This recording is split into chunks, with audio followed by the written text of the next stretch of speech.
Welcome to the coaching nation. तो आज हम स्टार्ट करने वाले हैं हमारा first chapter of physics force. ठीक है।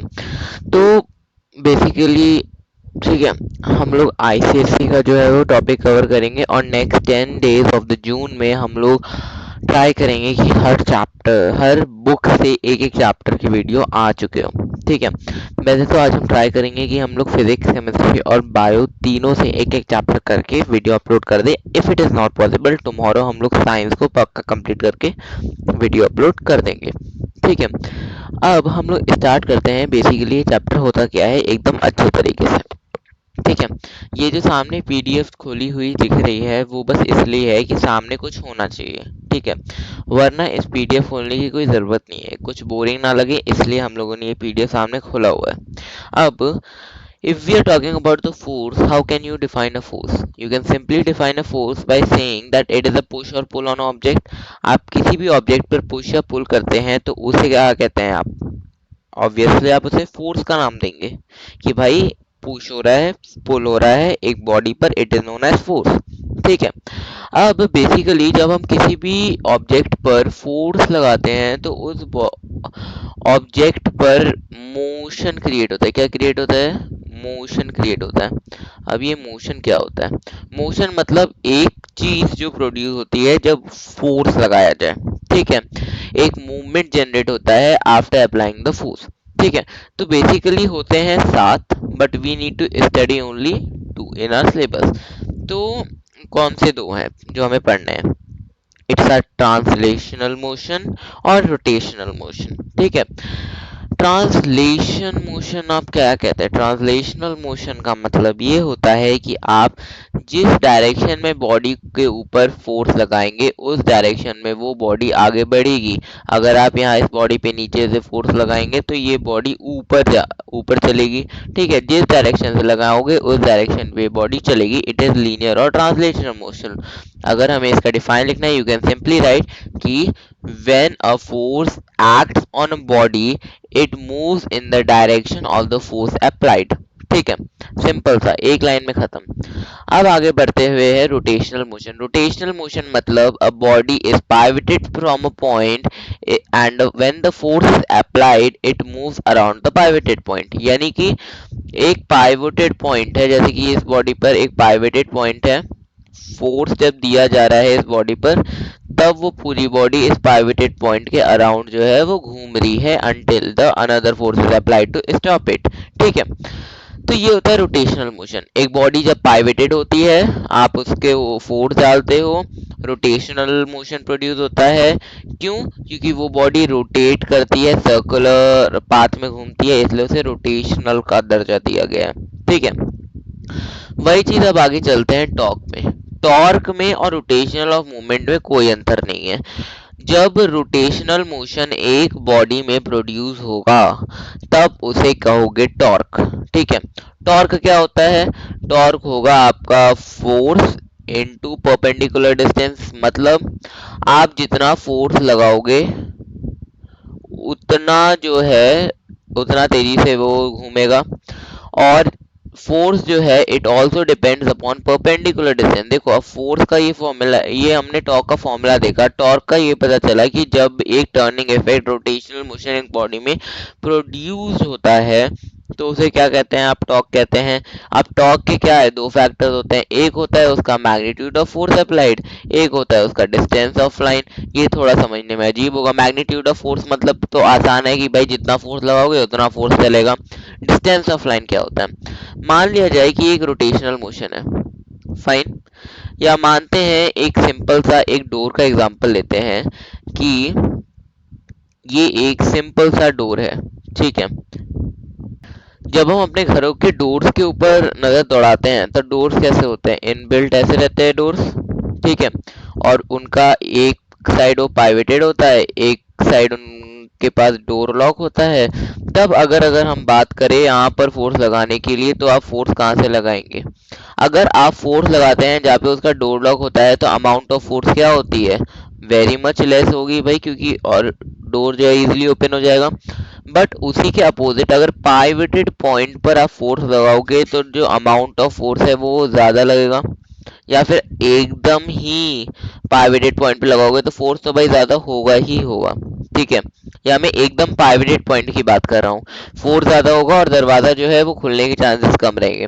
अब मान लिया जाए कि हम लोग, मान लिया जाए कि अब इन दोनों के बीच में, पेन चेंज, इन दोनों के बीच में इस पॉइंट पे, इसलिए मैंने ये बता दिया सेंटर पता चल जाए, तो हम लोग इन दोनों के बीच में फोर्स लगाएं।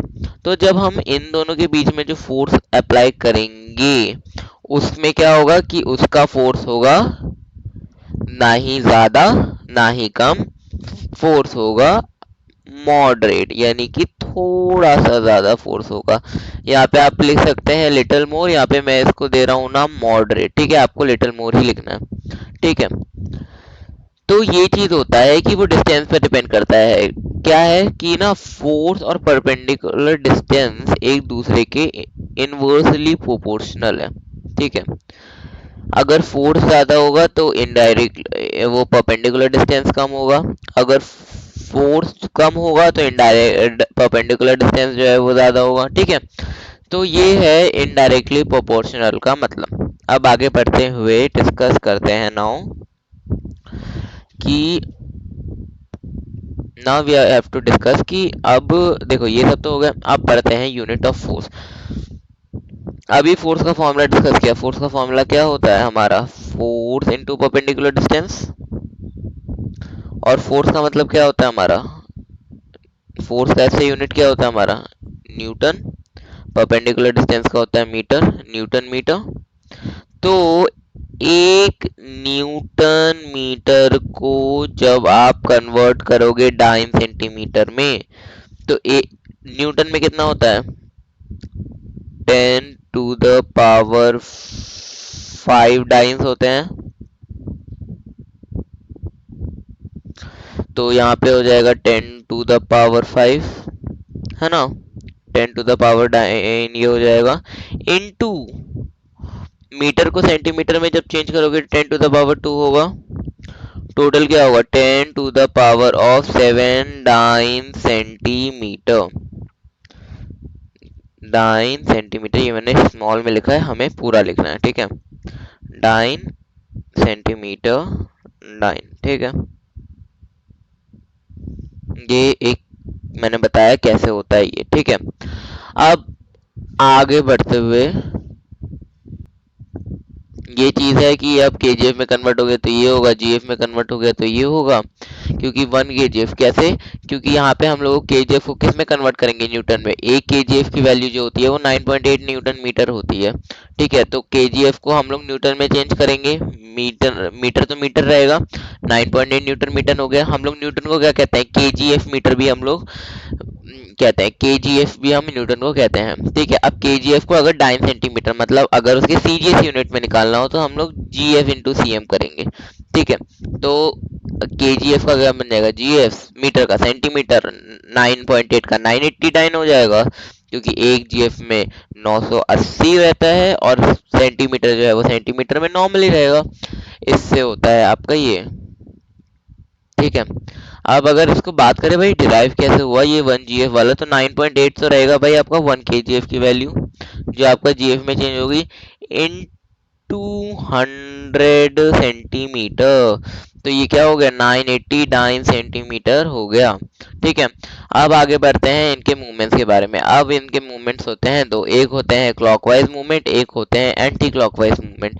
अब हम इन्हें एग्जांपल्स की मदद से, नहीं क्योंकि examples are very much easier, तो ऐसे देखते ही समझ आ जाएगा। अब हम एंटी क्लॉकवाइज और क्लॉकवाइज मूवमेंट की बात करेंगे। यहाँ मुझे ब्लैंक पे दिख रहा है, तो एंटी क्लॉकवाइज और क्लॉकवाइज मूवमेंट की बात करते हैं। एंटी क्लॉकवाइज या फिर मैं बोल सकता हूँ पॉजिटिव या नेगेटिव, अगर कोई चीज पॉजिटिव है यानी कि एंटी क्लॉकवाइज, नेगेटिव है तो क्लॉकवाइज। ठीक है, अब कैसे पता करें भाई क्या एंटी क्लॉकवाइज है क्या क्लॉकवाइज है।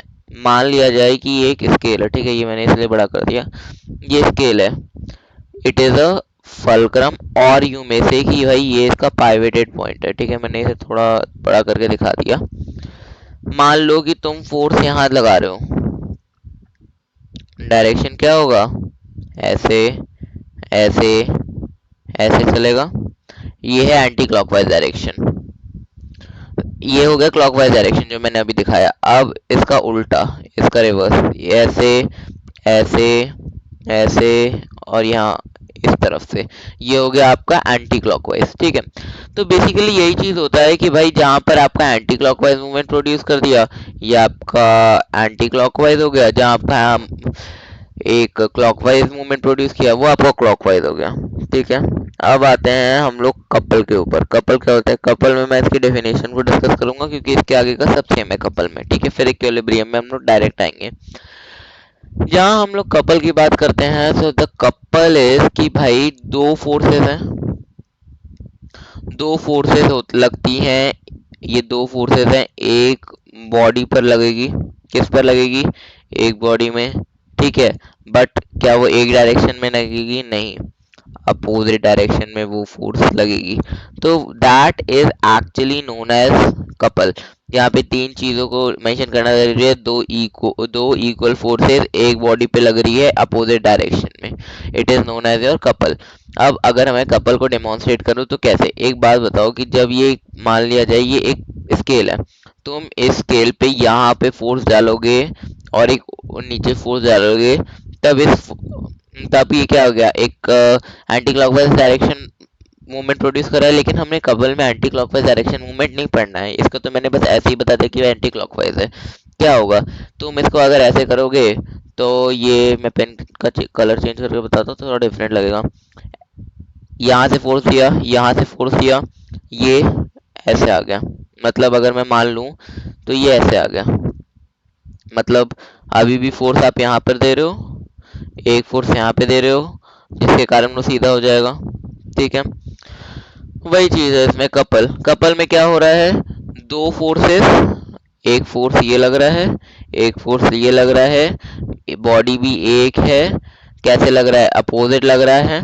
ठीक है, कैसे लग रहा है इसका force? Opposite. It is an very important term, opposite. अगर अपोजिट नहीं बोला गया तो इसे कंसिडर कर दिया जाएगा कि अपोजिट नहीं भाई, सेम बॉडी पर सेम लाइन पे एक्ट कर रहा है, मतलब यहाँ और यहाँ, which is considered to be as wrong answer. जब तक आप अपोजिट नहीं लिखोगे तब तक आपको मार्क्स नहीं मिले जाएंगे। ठीक है, अब आते हैं हम लोग इक्विलिब्रियम में डायरेक्ट, क्योंकि इसका फॉर्मूला क्या होता है? इसका फॉर्मूला होता है सेम, इसका होता है फोर्स इनटू परपेंडिकुलर डिस्टेंस। ठीक है, अब बात करते हैं इक्विलिब्रियम की। तो इक्विलिब्रियम होता है जब एक अब इसको अगर मुझे एक्सप्लेन करना है तो इक्विलिब्रियम होता है कि जब एक body, for example it is an football, एक बॉडी के ऊपर सेवरल फोर्सेस एक्ट करती है जो ह्यूमन नहीं करते हैं बट धरती करती है।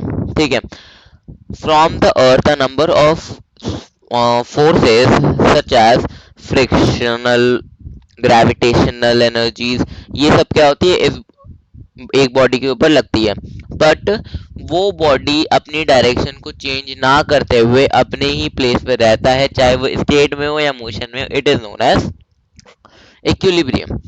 कैसे कि एग्जांपल, पहले हम लोग रेस्ट से शुरू करते हैं। ये फुटबॉल मान लिया जाए कि एक रेस्ट पर है, इसके ऊपर कौन कौन से फोर्स लगेंगे? फ्रिक्शनल, फ्रिक्शन लग रहा है, वही फिर ग्रेविटी, ग्रेविटी लगेगी। तो क्या ये बॉल जो है अपनी जगह से हिल रहा है? नहीं। क्यों नहीं हिल रहा है? क्योंकि अमाउंट ऑफ जो है एनर्जी इस बॉल को हिलाने के लिए सफिशिएंट ही नहीं है।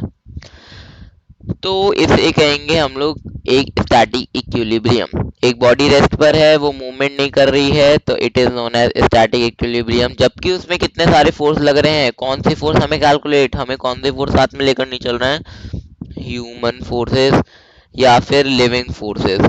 ठीक है, ह्यूमन बोल लो या लिविंग फोर्सेस हमें साथ में लेकर नहीं चल रहा है। जो धरती फोर्सेस इसके ऊपर लगा रही है, जो अर्थ फोर्स इसके ऊपर लगा रही है, और कोई भी चेंज ऑकर नहीं हो रहा है, it is known as your static equilibrium. और डायनेमिक मतलब अगर आप एक फुटबॉल खेल रहे हैं, माना गया कि फुटबॉल पे लात या हमारी ये ऐसे चला गया, सही गया भाई, कोई दिक्कत नहीं है, डायनेमिक है ये। क्योंकि इसे डायनेमिक क्यों किया गया? यहाँ से लात मारी, यहाँ से चली गई।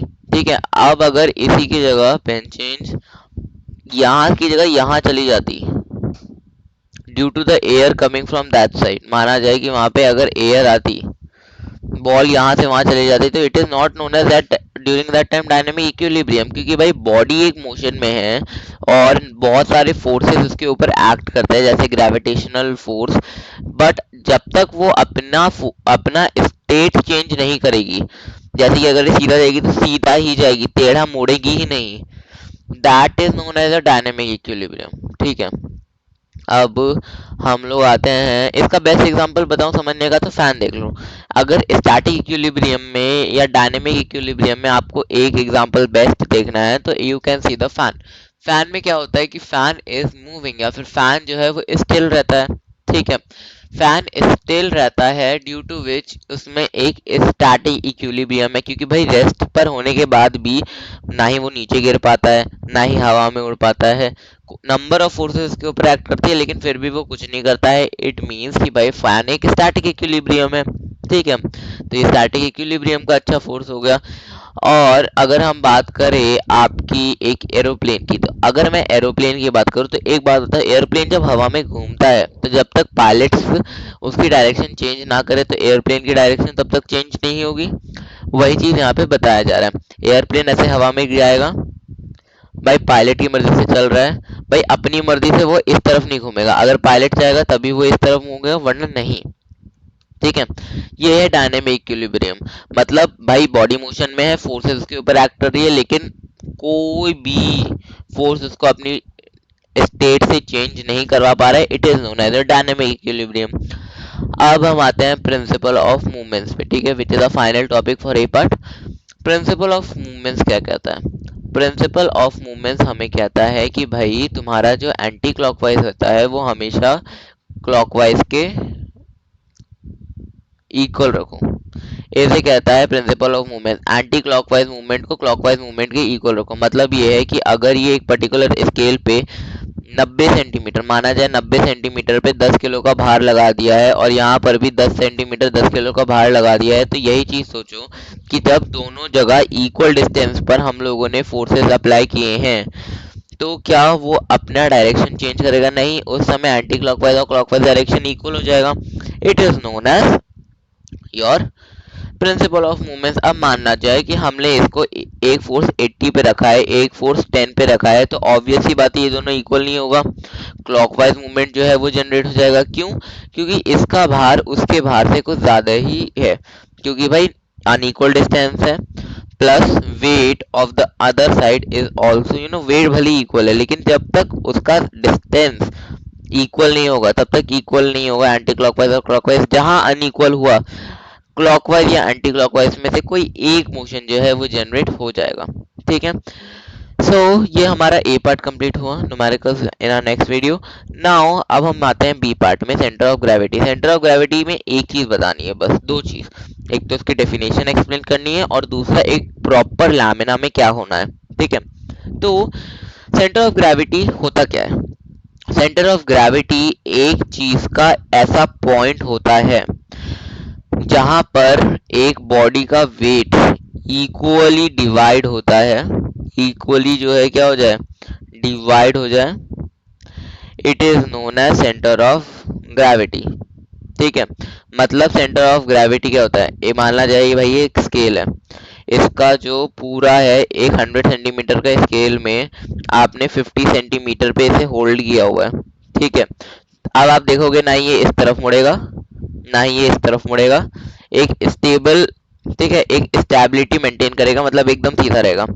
What is the reason behind? क्योंकि यहाँ जहाँ पे इसको पकड़ा गया है वहां पे भाई इसका इक्वल यानी कि 50 यहाँ सेंटीमीटर और 50 यहाँ इक्वली क्या हो गया है, डिवाइड हो गया है, इसलिए वो स्टैटिक रहेगा। That is known as a static, क्या कहते हैं, सेंटर ऑफ ग्रेविटी। ठीक है, अब काम क्या है, इस टेबल को लर्न करना है। It is one of the most important table and mostly asked also, तो इस टेबल को याद करना जरूरी है। ठीक है, now moving upon our next part, and the next part is our lamina. अब बात किया जाए कि भाई तुमने एक फटा चिटा पेपर ले लिया, जैसे मैंने कोई भी ऐसी ड्राइंग बना दी, मैं कह रहा हूँ भाई इसका सेंटर ऑफ ग्रेविटी ढूंढ कर दिखाओ। अब सेंटर ऑफ ग्रेविटी कैसे फाइंड करोगे?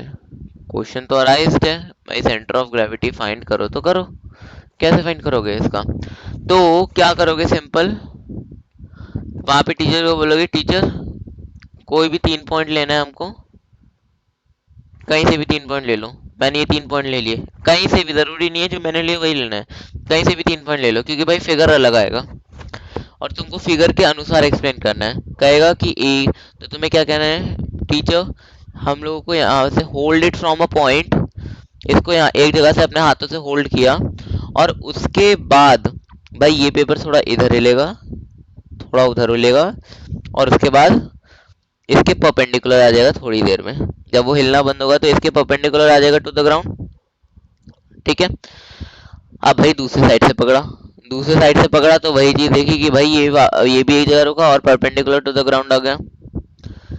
तीसरी जगह से भी देखी, तीसरी जगह मैं थोड़ा हाईलाइट कर देता हूँ because it is an another colour. ठीक है। तीसरी जगह से भी देखी, तो तीसरी जगह से होल्ड करने के बाद भी भाई ये चीज आ गया।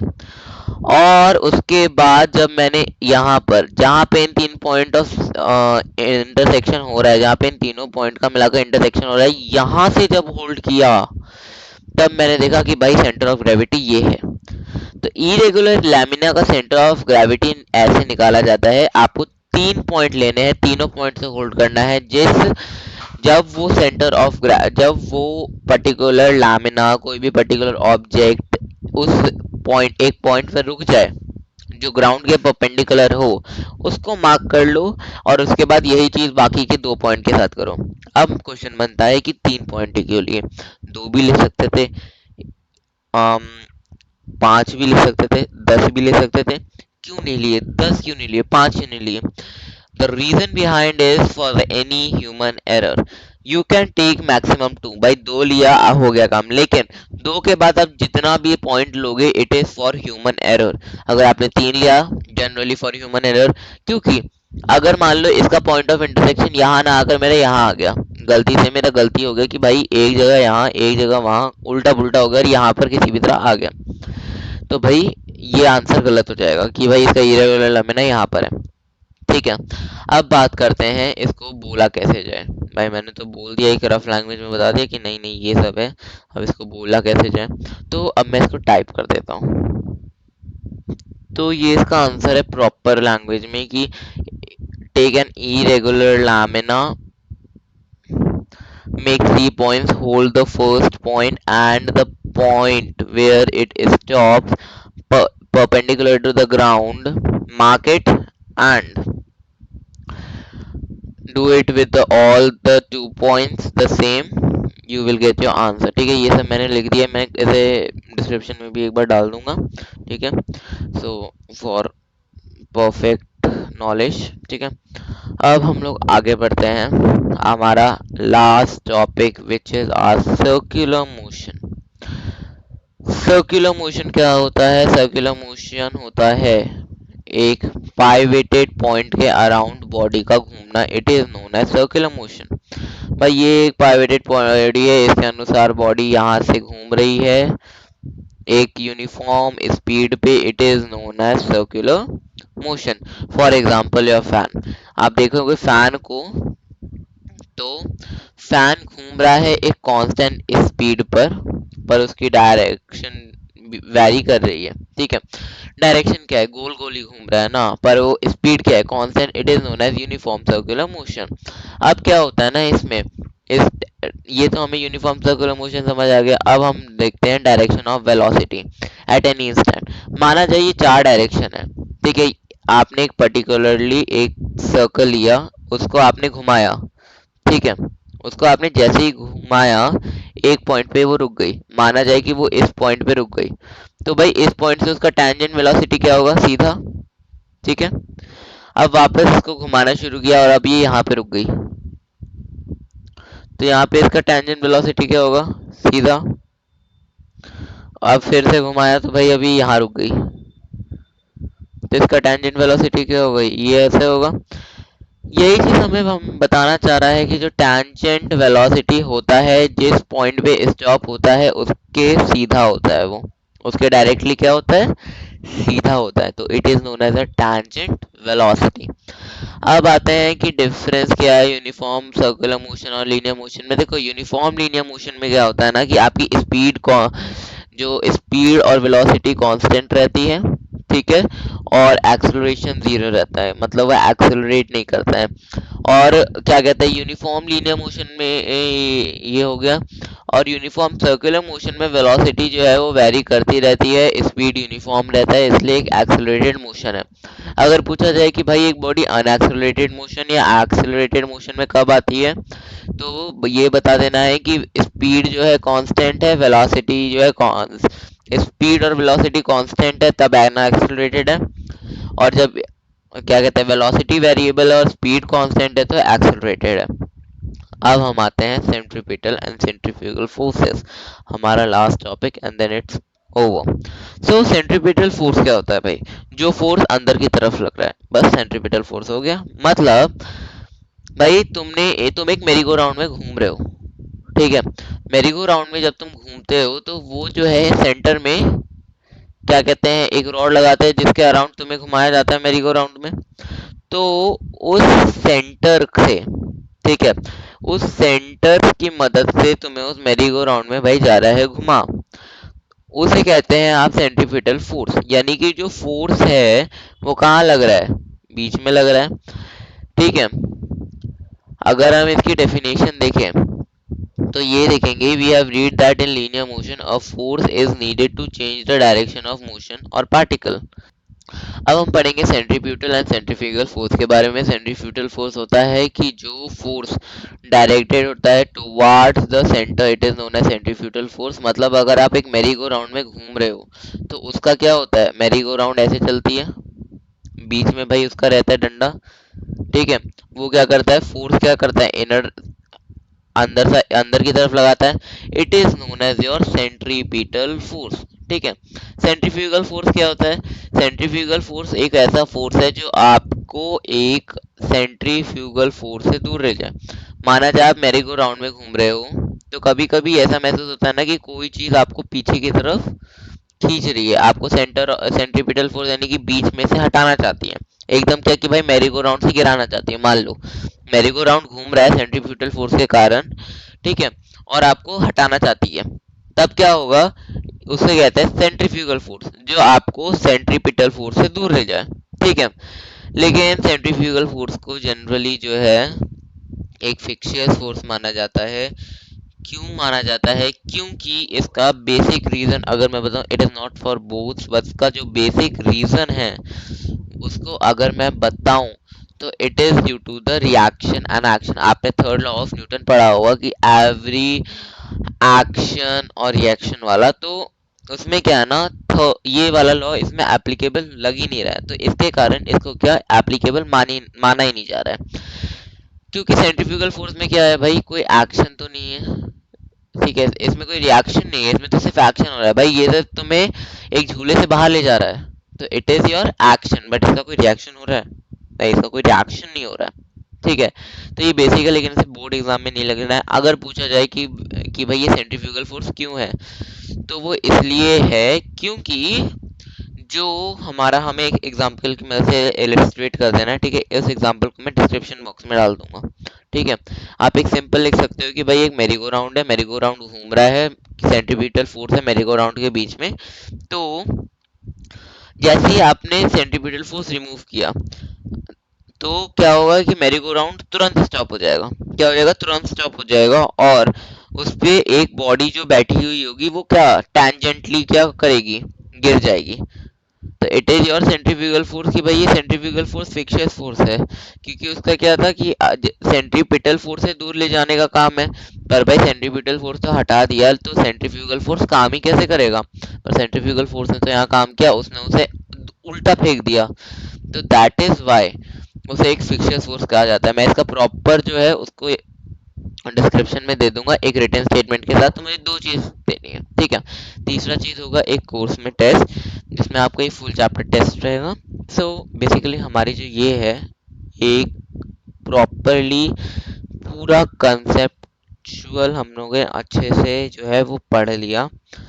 तो इसमें कोई दिक्कत वैसे नहीं आनी चाहिए इस चैप्टर में, but if any problem you can just comment it down and I will resolve it always. ठीक है, सो अब हम लोग मिलते हैं हमारी नेक्स्ट केमिस्ट्री की फर्स्ट चैप्टर की वीडियो में। So bye to all, thank you for watching.